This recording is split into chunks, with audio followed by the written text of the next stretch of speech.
Bismillahirrahmanirrahim.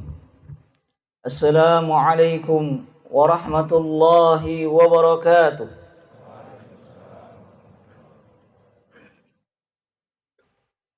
Allahu akbar. Allahu akbar. Allahu akbar. La ilaha illallah wallahu akbar. Allahu akbar walillahil hamd. Innal hamdalillah nahmaduhu wa nasta'inuhu wa nastaghfiruh wa natubu ilaihi wa na'udzu billahi min shururi anfusina wa min sayyiati a'malina. May yahdihillahu fala mudilla lahu wa may yudlil fala hadiya lahu. Ashhadu an la ilaha illallah wa ashhadu anna Muhammadan abduhu wa rasuluh. Ya ayyuhalladzina amanu taqullaha haqqa tuqatih wa la tamutunna illa wa antum muslimun. Ya ayyuhan nasu taqu rabbakumul ladzi khalaqakum min nafsin wahidah wa khalaqa minha zawjaha wa batha minhuma rijalan katsiran wa nisaa. Wattaqullaha alladzi tasaaluna bihi wal arham. Innallaha kana 'alaikum raqiba. Ya ayyuhalladzina amanu taqullaha wa qulu qawlan sadida. Yuslih lakum a'malakum wa yaghfir lakum dhunubakum. Wa may yuti'illaha wa rasulahu faqad faza fawzan 'azima. Amma ba'du. Fa inna asdaqal kalami kalamullah. Wa khairal hadi hadi Muhammadin sallallahu alaihi wa ala alihi wasallam. Wa syarrul umuri muhdatsatuha. Fa inna kulla muhdatsatin bid'ah wa kulla bid'atin dhalalah wa kulla dhalalatin finnar. Jamaah sidang salat Idul Fitri yang dimuliakan oleh Allah Subhanahu wa taala. Pakikan takbir di seluruh penjuru dunia, mengagungkan Allah Subhanahu wa taala. Tepat di hari ini, tanggal 1 Syawal, setelah tamu yang mulia meninggalkan kita, tamu yang datang kepada kita selama 1 bulan, yang menjadikan masjid-masjid ramai dikunjungi kaum muslimin, bulan yang datang sebagai tamu yang mulia. Orang tidak pernah ragu untuk mengeluarkan hartanya, berinfak sedekah di bulan tersebut. Orang-orang tidak lagi melihat lelah letihnya tubuh untuk beribadah demi mendapatkan ampunan Allah Subhanahu wa taala.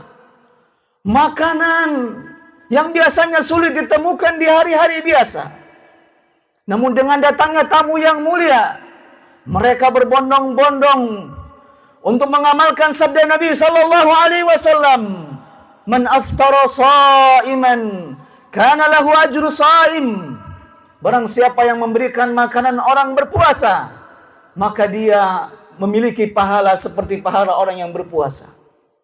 Bulan yang datang kepada kita, yang mengharamkan kita untuk tidur demi mendapatkan kemuliaan, pahala yang lebih baik daripada 1000 bulan.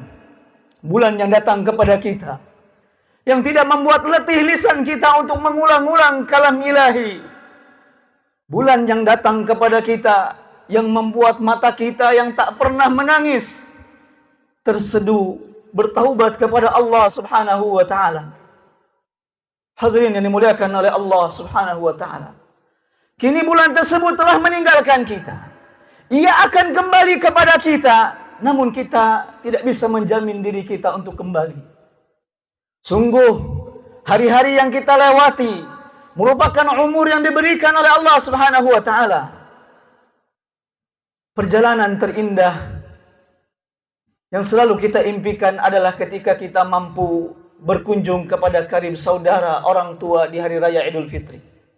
Mungkin pada hari ini ada yang masih menyesali dirinya tak bisa mampu untuk pulang ke rumah, untuk pulang ke kampung halamannya, tidak bisa berkumpul dengan keluarganya. 1 tahun sekali sanak famili berkumpul di tempat kita. Namun di tahun-tahun yang kita lewati, kita tidak pernah mendapatkan momen-momen tersebut. Namun perlu kita ingat, hadirin sekalian, kalau kita sekarang bersedih karena kita tidak bisa mudik ke kampung halaman kita, tidakkah kita bersedih jika kelak kita tidak bisa kembali ke kampung halaman kita yang sesungguhnya? Di manakah kampung halaman kita yang sesungguhnya Allah sediakan? Kampung halaman yang penuh dengan kenikmatan. Kampung halaman tempat tinggal sosok daripada makhluk Allah Subhanahu wa taala, asal mula manusia, yaitu Adam alaihissalam. Kampung kita adalah surga Allah Subhanahu wa taala.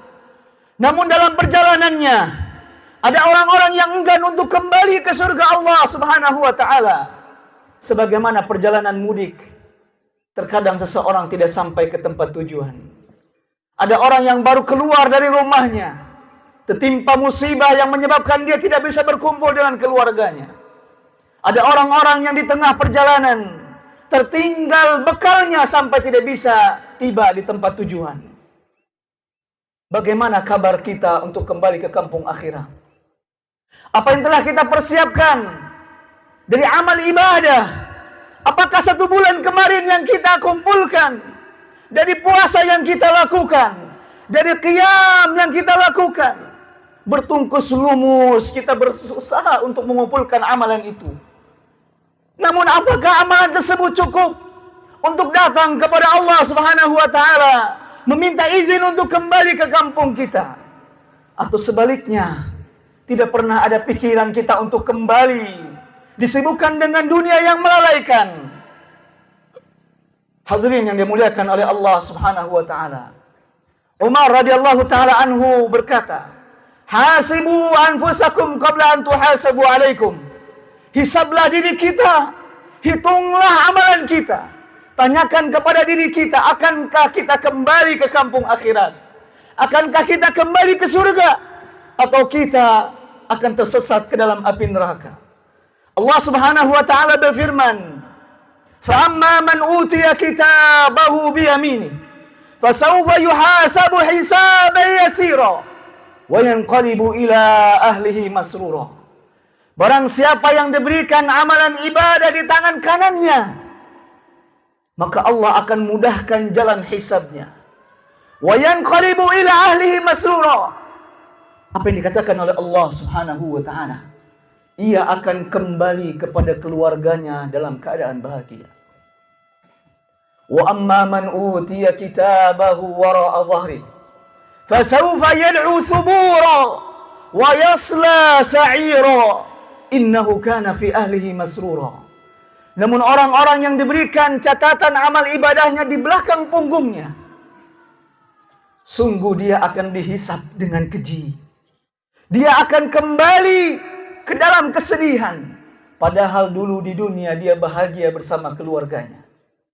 Maka persiapkanlah perjalanan mudik kita yang paling panjang, perjalanan yang membutuhkan persiapan, perjalanan yang butuh bekal yang sangat banyak. Kita awali dengan bekal yang paling berharga, yaitu ketauhidan kita kepada Allah Subhanahu wa taala.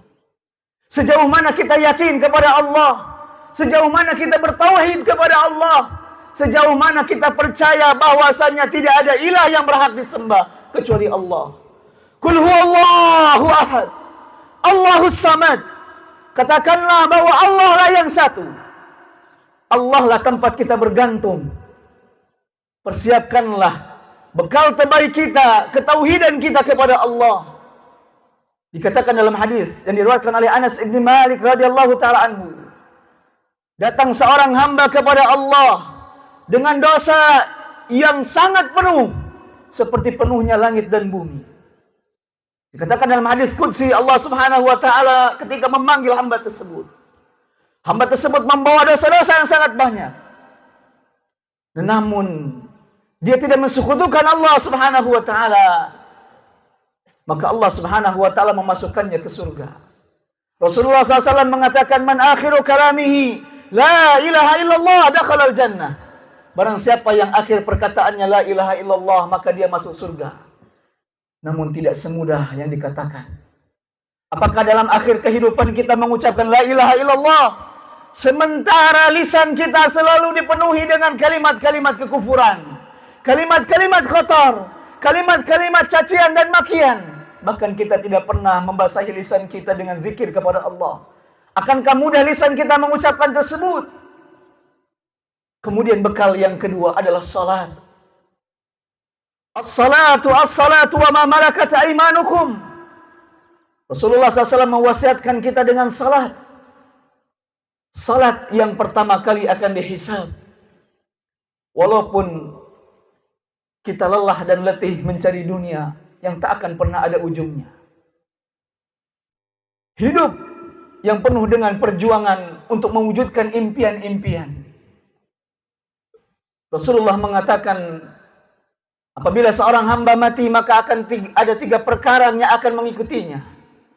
2 perkara akan meninggalkan dan 1 perkara akan tetap bersamanya. 2 perkara tersebut adalah maluhu wa ahluh. Hartanya dan keluarga tidak akan dibawa mati. Dan 1 perkara yang akan dibawa sampai akhirat adalah amaluhu, amalnya. Maka luangkanlah waktu kita untuk mendirikan salat yang menjadi kewajiban.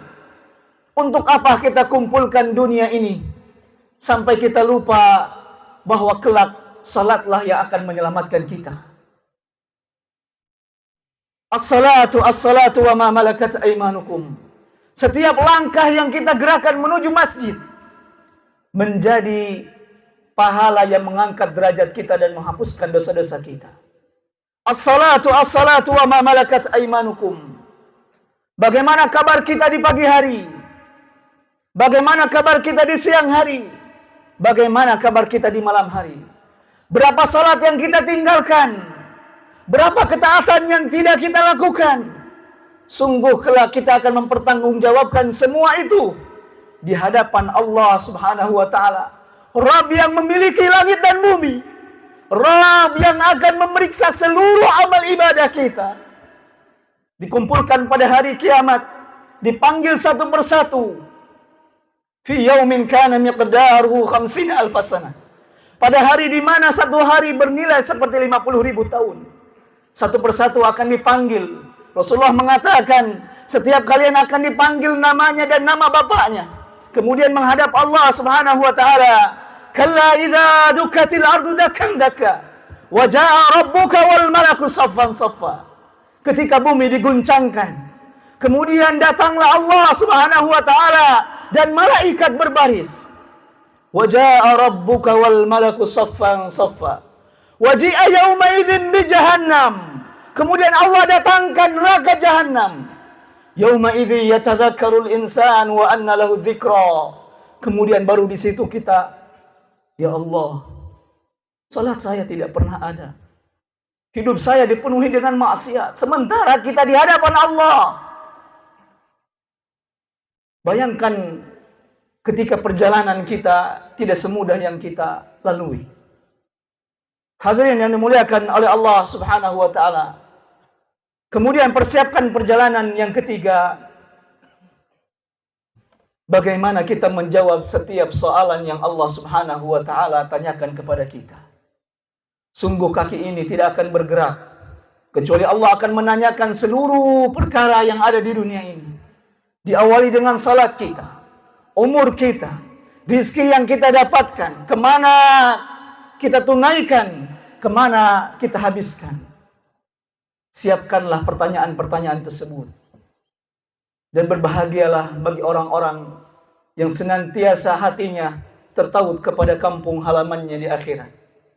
Berbahagialah mereka yang menjadikan akhirat sebagai satu-satunya tujuan. Memang Ustadz tidak mudah melaksanakan ketaatan di tempat bekerja seperti ini. Harus pergi di siang, harus pergi di pagi hari, pulang ketika menjelang malam. Terkadang badan letih hanya untuk mendirikan 2 rakaat, 3 rakaat. Bahkan untuk melaksanakan tahajud pun mungkin sangat mustahil. Apalagi jika datang waktu malam.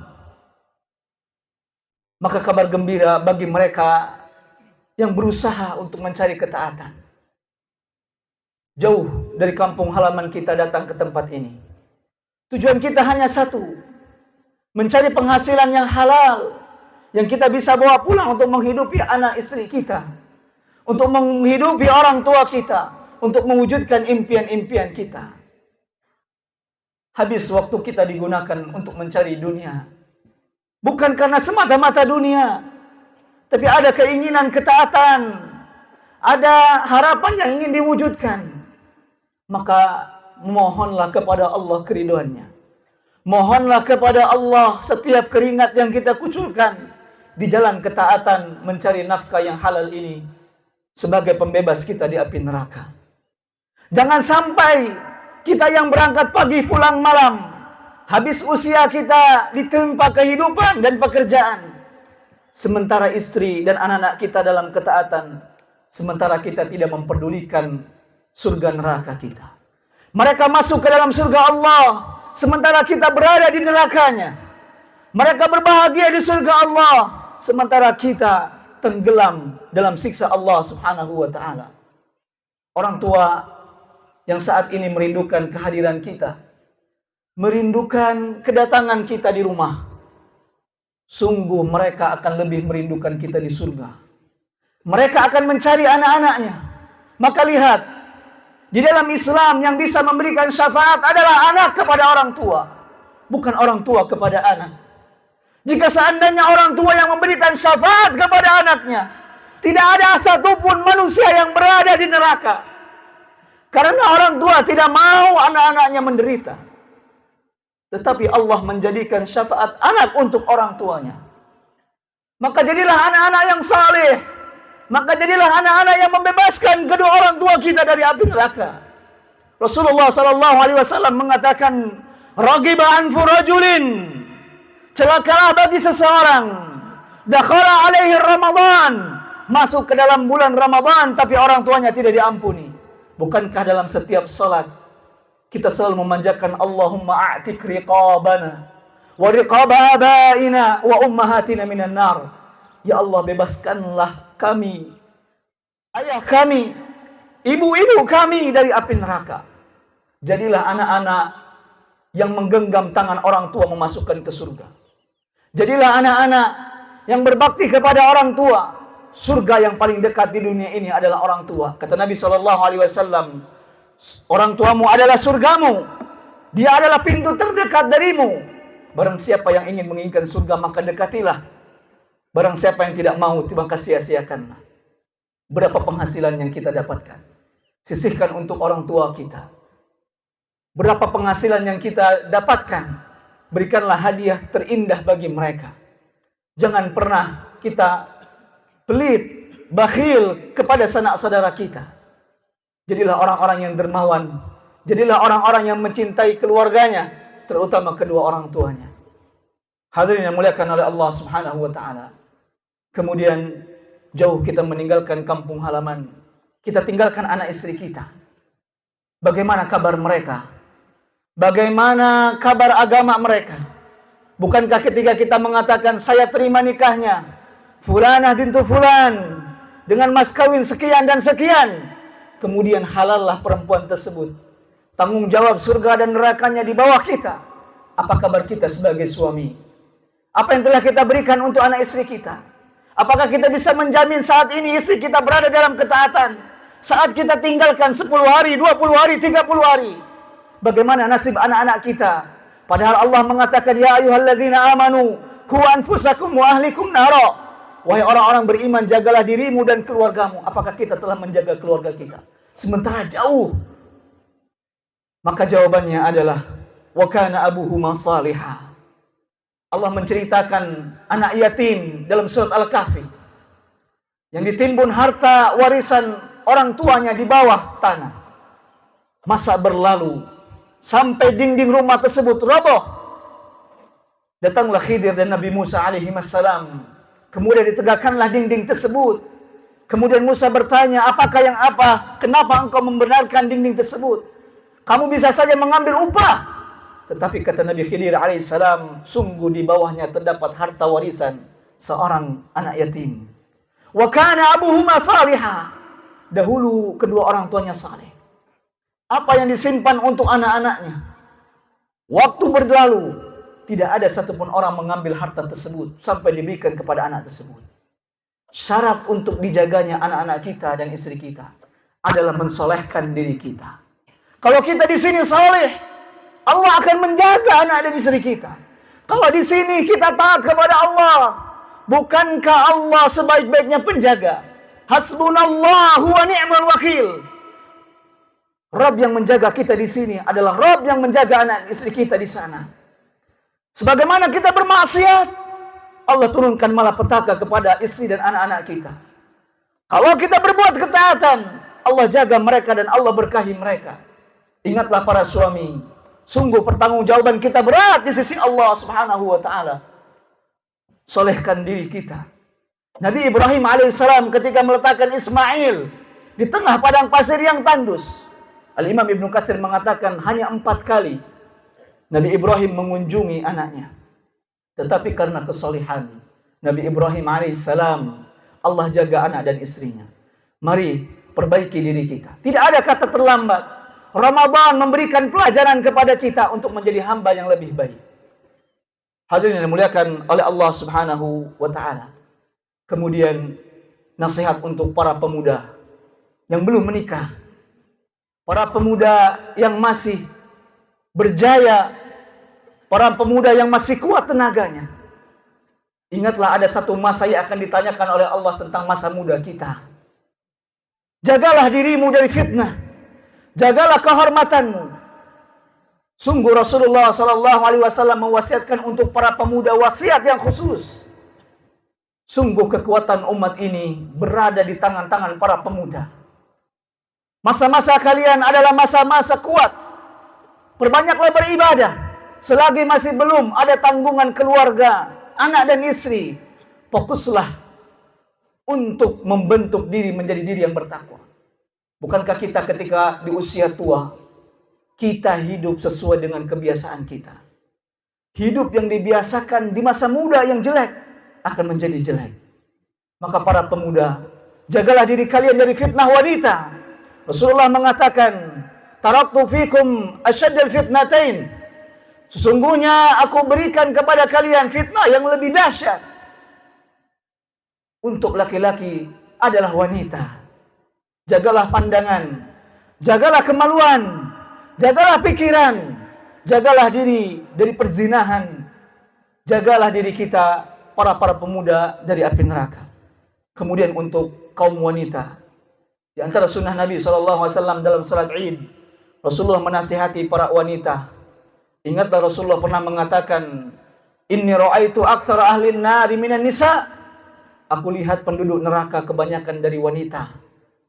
Kemudian para sahabiyah bertanya, dan para sahabat mengatakan, hal yakfurnal billahi ya Rasulullah, apakah mereka kufur kepada Allah? Tidak. Kalau kita bandingkan laki-laki dan perempuan, mana yang lebih taat? Perempuan lebih taat daripada laki-laki. Tetapi kata Nabi SAW, mereka paling banyak di neraka. Apakah mereka kufur kepada Allah? Tidak. Apakah mereka kufur kepada Rasul? Tidak. Bal yakfurnal ashir. Tapi mereka mengkufuri suami-suami mereka. Mereka mengkufuri nikmat yang diberikan oleh suami mereka. Lelah letih suami mencari nafkah. Ketika dibawa di hadapannya dia tidak bersyukur. Cinta yang dibangun puluhan tahun bisa hilang dalam satu hari. Tidak pernah melihat suami dalam wujud kesempurnaan. Tidak pernah bersyukur. Apa yang diberikan oleh suami selalu kurang. Maka para sahabiyah pun pada saat itu, ketika Nabi mengatakan, bebaskanlah diri kalian wahai wanita dengan sedekah, walaupun hanya bersedekah 1 biji kurma. Kemudian sahabiyah melepaskan perhiasannya, menyerahkan kepada Nabi SAW. Hadirin yang muliakan oleh Allah Subhanahu wa taala. Wahai kaum wanita, bertakwalah kepada Allah Subhanahu wa taala. Dalam 1 tahun, dalam 1 bulan, tidak sempurna puasa salat kalian. Karena ada masa-masa terhalangnya hadas. Maka bertakwalah kepada Allah Subhanahu wa taala. Di akhir khutbah Idul Fitri yang diberkahi oleh Allah Subhanahu wa taala ini, mengingatkan hadis Nabi SAW. kini kita telah memiliki bekal untuk berjalan menuju kampung akhirat. Tapi Nabi mengatakan, atadruna manil muflis? Tahukah siapa yang paling rugi? Yaitu orang-orang yang membawa pahala salat, pahala puasa, pahala zakat, hilang pahala tersebut. Kata para sahabat, al-muflisu fina ma laisa lahu dirham wala dinar. Orang yang rugi tidak punya uang, itulah rugi di antara kami. Kata Nabi, tidak. Al-muflisu fina, orang yang rugi, yaitu orang yu'ta bihasanat, datang dengan amalan yang banyak. Fa'ata laqad zalama hadha wa safaka dama hadha wa akala mala hadha wa akhadha mala hadha.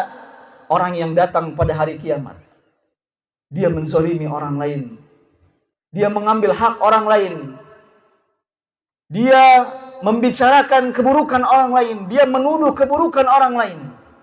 Sungguh kezaliman yang kita lakukan kepada manusia itu adalah kezaliman, kegelapan pada hari akhirat.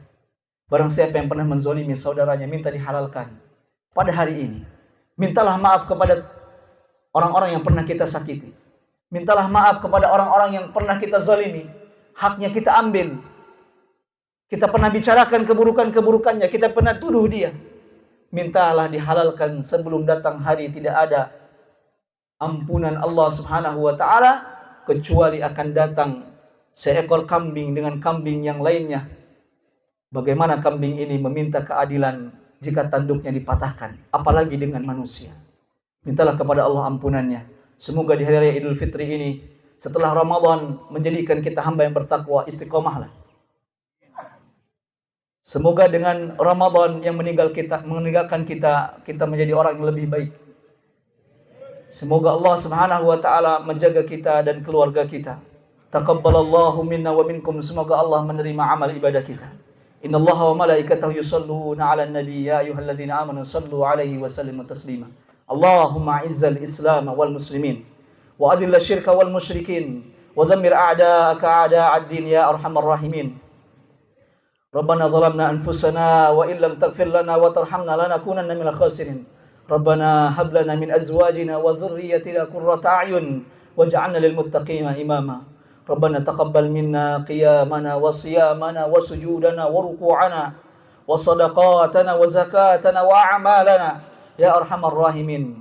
Allahumma inna nas'aluka al-huda wat tuqa wal afafa wal ghina. Allahumma inna nas'aluka al-jannah. Allahumma nas'aluka al-jannah wa na'udzu bika minan nar. Rabbana atina fid dunya hasanah wa fil akhirati hasanah wa qina adzaban nar. Wa sallallahu ala nabiyyina Muhammadin wa akhiru da'wana anil hamdulillahi rabbil alamin. Wassalamu alaikum warahmatullahi wabarakatuh.